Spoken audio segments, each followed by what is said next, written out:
Remets ton sort à l'Éternel et il te soutiendra. Il ne laissera jamais chanceler le juste. Psaume chapitre 55, verset 23. Bonjour bien-aimés, c'est l'heure de la prière et de la repentance en ce samedi 19 juillet 2025, mi-journée. Prions ensemble. Seigneur, me voici à nouveau devant toi alors que la journée avance avec son lot de défis. Merci pour le souffle de vie. Merci pour ta présence même dans le tumulte. Je te fais halte un instant. Je fais halte, Seigneur, un instant pour respirer en toi, pour te remettre mes pensées dispersées, mes émotions en mouvement et les moments déjà vécus depuis ce matin. Seigneur, renouvelle ma paix intérieure, rafraîchis mon âme, restaure ma concentration. Quand je me sens débordé, tu es mon rocher. Quand tout va trop vite, tu es mon refuge. Je te confie ce qui reste à faire, les conversations à venir, les décisions à prendre, les mots à prononcer, soient au cœur de mes actions, Seigneur. Si j'ai été impatient, calme-moi. Si j'ai été blessé, guéris-moi. Si j'ai manqué de foi, relève-moi. Si j'ai oublié ta présence, pardonne-moi. Fais grandir en moi un esprit de douceur et rends-moi attentif aux autres. Ta parole déclare: remets ton sort à l'Éternel et il te soutiendra. Il ne laissera jamais chanceler le juste. Oui, Père, béni sois-tu pour ta parole. Bien-aimé, soyez béni au nom de Jésus. Même à la mi-journée, Dieu a quelque chose à dire. Il désire t'alléger, te fortifier, te recentrer. Fais silence un instant, écoute sa voix. Elle t'invite à la confiance, à la sérénité. Je déclare, je proclame que Dieu tient le reste de ma journée dans ses mains.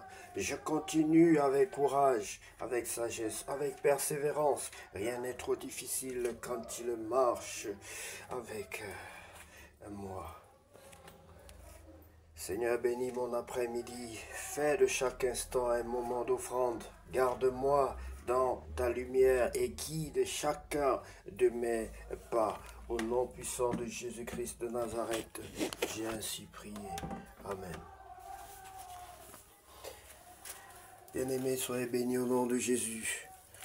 Comme d'habitude, si tu sais que tu n'as pas encore reçu le Christ et que tu as invité quelqu'un d'autre, bien-aimé, parce que tu dois non seulement recevoir le Seigneur qui te fera certainement du bien, tu dois parler du bien, tu dois témoigner le Seigneur Jésus-Christ dans ta vie et inviter d'autres personnes à faire autant, à inviter le Seigneur Jésus-Christ dans leur vie comme leur sauveur personnel et leur Seigneur bien-aimé.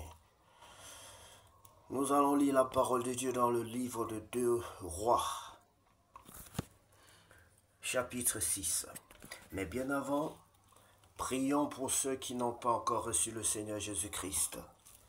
Si tu sais, bien-aimé, que tu es concerné, lève-toi là où tu es. Mets-toi à genoux, prends la position qui honore ton Dieu. De toute façon, cherche un endroit calme où tu peux parler tranquillement avec ton Dieu sans être distrait. Tu peux dire à ton Dieu ceci: Seigneur Jésus-Christ, je reconnais que je suis un pécheur. Je reconnais que je suis un pécheur. Je te demande pardon. Je te demande pardon. Je t'invite dans ma vie comme mon sauveur personnel et mon Seigneur. Je t'invite dans ma vie comme mon sauveur personnel et mon Seigneur. Prends le plein contrôle de ma vie. Prends le plein contrôle de ma vie. Sans toi, je ne suis rien, je ne peux rien faire sans toi.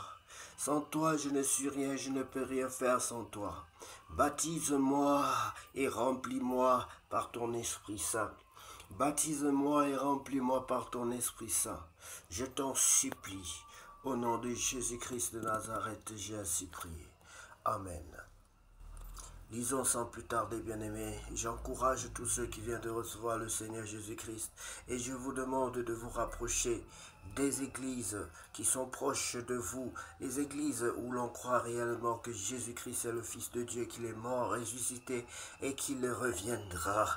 Les églises où on croit au Saint-Esprit de Dieu. Soyez bénis au nom de Jésus. Lisons la parole de Dieu dans le livre de 2 Rois chapitre 6. Élisée fait surnager un fer de hache. Les fils des prophètes dirent à Élisée, voici le lieu où nous sommes assis devant toi est trop étroit pour nous. Allons jusqu'au Jourdain, nous prendrons là chacun une poutre et nous y ferons un lieu d'habitation. Élisée répondit, allez, et l'un d'eux dit, consent à venir avec tes serviteurs. Il répondit, j'irai. Il partit donc avec eux. Arrivé au Jourdain, ils coupèrent du bois. Et comme l'un d'eux abattait une poutre, le fer tomba dans l'eau. Il s'écria, ah, mon Seigneur, il était emprunté. L'homme de Dieu dit, où est-il tombé? Et il lui montra la place. Alors Élisée coupa un morceau de bois, le jeta à la même place et fit surnager le fer. Amen. Miracle, bien-aimé. Oh, aujourd'hui aussi, nous devons travailler par la puissance de Dieu.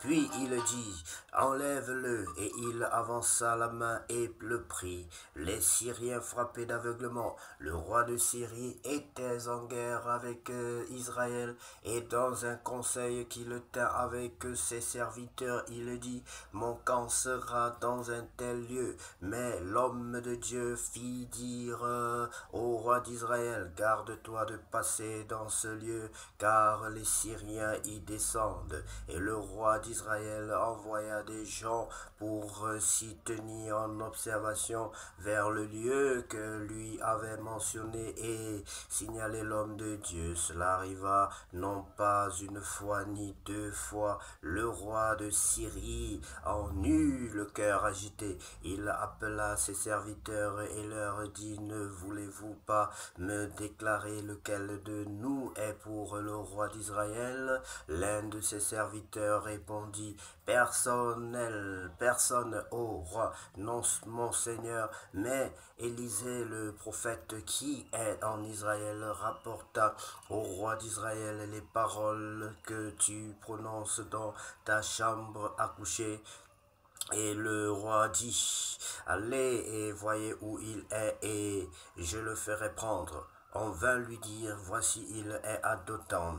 Il y envoya des chevaux, des chars et une forte troupe qui arrivèrent de nuit et qui enveloppèrent la ville. Le serviteur de l'homme de Dieu se leva de bon matin et sortit, et voici une troupe entourait la ville avec des chevaux et des chars. Et le serviteur dit à l'homme de Dieu, ah, mon Seigneur, comment ferons-nous? Il répondit, ne crains point, car ceux qui sont avec nous sont en plus grand nombre que ceux qui sont avec eux. Élisée pria et dit, Éternel, ouvre mes yeux pour qu'il voie. Et l'Éternel ouvrit les yeux du serviteur qui vit la montagne pleine de chevaux et de chars de feu autour d'Élisée. Les Syriens descendirent vers Élisée. Il adressa alors cette prière à l'Éternel, daigne frapper d'aveuglement cette nation, et l'Éternel les frappa d'aveuglement selon la parole d'Élisée. Élisée leur dit, ce n'est pas ici le chemin et ce n'est pas ici la ville. Suivez-moi et je vous conduirai vers l'homme que vous cherchez. Et il les conduisit à Samarie. Lorsqu'ils furent entrés dans Samarie, Élisée dit, l'Éternel ouvre les yeux de ces gens pour qu'ils voient. Et l'Éternel ouvrit leurs yeux et ils virent qu'il était au milieu de Samarie. Le roi d'Israël, en les voyant, dit à Élisée, frapperai-je mon père? Tu ne frapperas point, répondit Élisée. Est-ce que tu frappes ceux que tu fais prisonniers avec ton épée et avec ton arc. Donne-leur du pain et de l'eau, afin qu'ils mangent et boivent, et qu'ils s'en aillent ensuite vers leur maître. Le roi d'Israël leur fit servir un grand repas, et ils mangèrent et burent. Puis il les envoya, et ils s'en allèrent vers leur maître. Et les troupes des Syriens ne revinrent plus sur le territoire d'Israël. Siège de Samarie. Après cela, Ben-Hadad, roi de Syrie, ayant rassemblé toute son armée, monta et assiégea Samarie.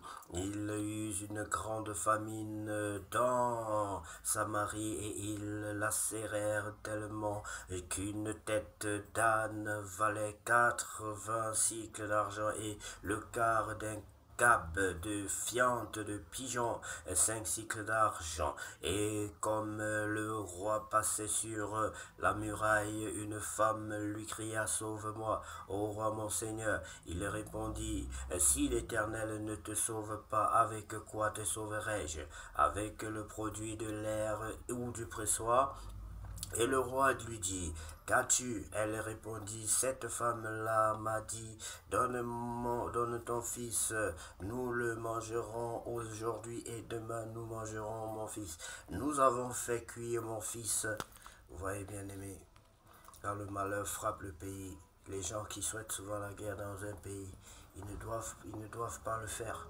Nous avons fait cuire mon fils, et nous l'avons mangé, et le jour suivant, je lui ai dit: Donne ton fils, et nous le mangerons. Mais elle a caché son fils. Lorsque le roi entendit les paroles de cette femme, il déchira ses vêtements en passant sur la muraille, et le peuple vit qu'il avait en dedans un sac sur son corps. Le roi dit: Que Dieu me punisse dans toute sa rigueur si la tête d'Élisée, fils de Shaphat, reste aujourd'hui sur lui. Oh, Élisée était dans sa maison, et les anciens étaient assis auprès de lui. Le roi envoya quelqu'un devant lui, mais avant que le messager soit arrivé, Élisée dit aux anciens: Voyez-vous que ce fils d'assassin envoie quelqu'un pour m'ôter la tête?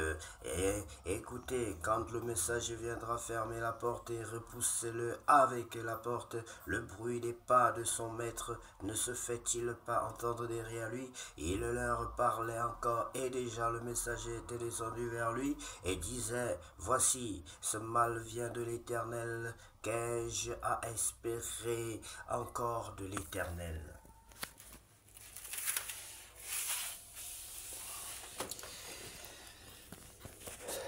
Bien-aimé, c'est une histoire très très intéressante. L'histoire d'Élie, l'histoire d'Élisée. Et tout ceci doit nous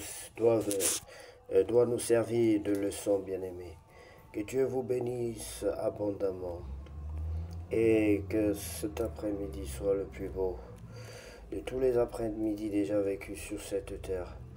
Au nom puissant de Jésus-Christ, nous avons ainsi prié. Amen. Je sais ta parole dans mon cœur.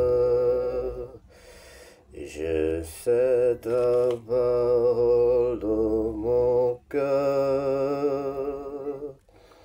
Pour ne pas pécher contre toi, Seigneur.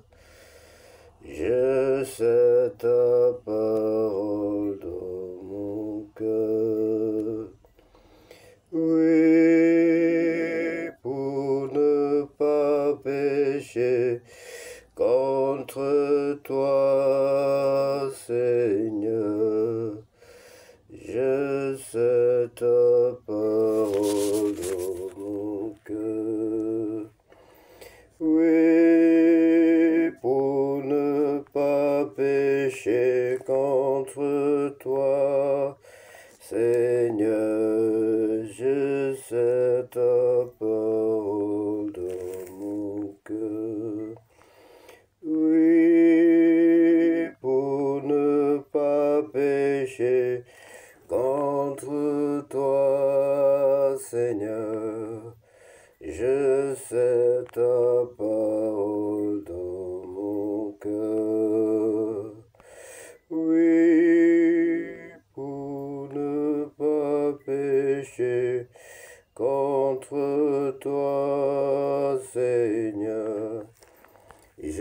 cette parole dans mon cœur. Oui.